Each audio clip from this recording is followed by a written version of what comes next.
Le nuove strade intraprese dalle amministrazioni locali per reclutare dipendenti pubblici si moltiplicano. Da Marostica a Costa Bissara, da Cerea a Romano Dezzelino fino a Pianezze, Agna, Villanova Marchesana, sono un centinaio i comuni veneti che sfrutteranno il concorso 2023 della ASMEL, l'Associazione per la sussidiarietà e la modernizzazione degli enti locali.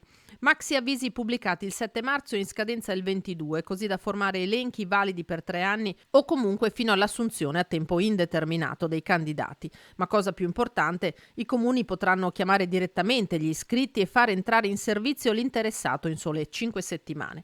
Un'iniziativa del tutto simile a quella intrapresa nelle settimane scorse dalla provincia di Treviso, che procederà a selezioni uniche dalle quali i comuni potranno poi attingere. E va da sé che operazioni di questo genere si moltiplicheranno vista la vera e propria emergenza che si profila nei municipi. Dobbiamo veramente risolvere il problema della carenza di personale e del fatto che le persone non si presentano più ai concorsi pubblici. Un'opportunità sia per gli enti locali che per i dipendenti poter procedere ad assunzioni semplificate, vista la carenza di candidati che si presentano ai concorsi, sempre meno numerosi, sempre più impreparati. Il problema, dice Cendron, sta anche nella capacità comunicativa di attrarre nuove leve. E ci sono queste opportunità di lavoro ed è un lavoro insomma sicuro di un certo tipo, quindi dobbiamo lavorare anche su questo, sulla comunicazione di quanto sia anche bello e soddisfacente lavorare in un ente locale come ad esempio un comune.